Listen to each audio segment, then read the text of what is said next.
Hi everyone, my name is Jeremy Flores and my presentation is going to be on microplastics in the ocean. So first things first, we need to define what microplastics actually are. And microplastics can be defined as tiny plastic particles that are less than 5 millimeters in diameter. From here, they can be arranged into two different subgroups.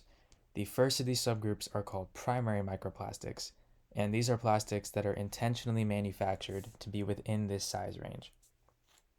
Primary microplastics can include pellets in fertilizers, pellets in packaging, or beads that are found in cosmetics.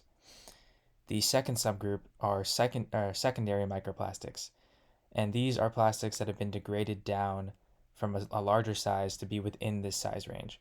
These are more what you typically think of when you envision microplastics, and they can include fragments of water bottles or worn down food packaging. Also, the density and shape of microplastics can affect where they're found in the ocean. For example, denser plastics tend to sink down towards the ocean floor, while lighter plastics tend to remain closer to the surface. So, why exactly are microplastics a concern? Well, they've been found at high concentrations in fish, as demonstrated in this figure, and it may be hard to read the smaller text, but the important takeaway here is that microplastics of different color, different size, shape, and polymers have all been recorded in different species of fish at relatively high concentrations. And microplastic ingestion in fish can harm their organ health, can harm their nutrition and reproductive status, all of which can have a negative impact on their population over time. And this is compounded by the fact that plastics generally take a very long time to biodegrade, so these fish are exposed to them for a much longer period of time. They can also be transferred to humans via ingestion of contaminated fish or from exposure to polluted water. And negative impacts on humans vary from the effects on fish, but they still remain bad.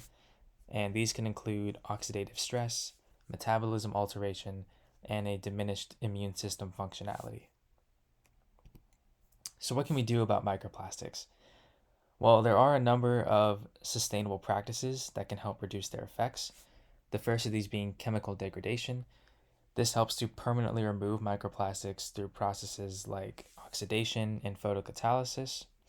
There's also filtration, which can remove impurities through a variety of different methods, and these can include microfiltration, ultrafiltration, and reverse osmosis.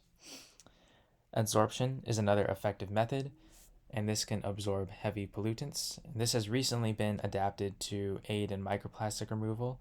Originally, it was more focused on the removal of heavy metals. Finally, there's also coagulation, and this utilizes various sulfates to trigger sedimentation of contaminants within a water sample.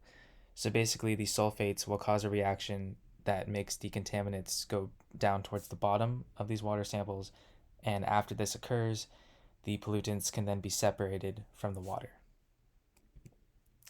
However, these solutions are not perfect, and they need refinement in order to become universally applicable. First, and perhaps the biggest obstacle, is that these methods are exceedingly expensive. While their effectiveness often cannot be disputed, the heavy price tag that they come with provides a justifiable deterrent from using them.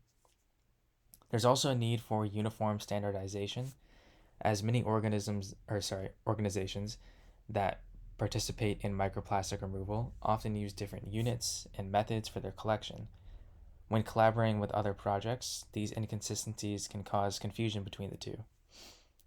Finally, these processes should also be adapted to be applied in different ecosystems.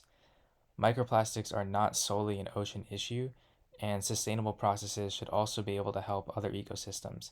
These can include terrestrial and nearshore ecosystems. And here is the literature cited.